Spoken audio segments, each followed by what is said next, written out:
শুভ দুপুর বন্ধুরা। আজকে আমার দুপুর লাঞ্চে ছিল কাঁচা কলা ভর্তা, পনির, রাজমা আর কাবুলি চানা দিয়ে।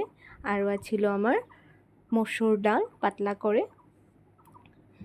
আজকে একদম সিম্পল খানা নিয়ে আমি এসে পড়েছি আপনাদের সামনে।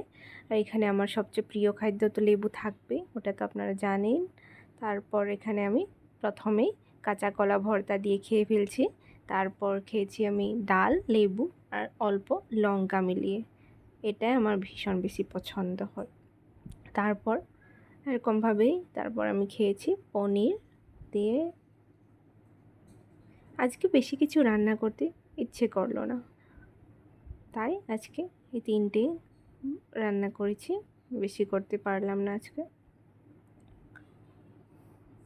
আশা করি আপনারা ভিডিওটা দেখে ভালো পাবেন। ভালোবাসলে আমার চ্যানেলটা সাবস্ক্রাইব, শেয়ার, লাইক, কমেন্ট করে দেবেন।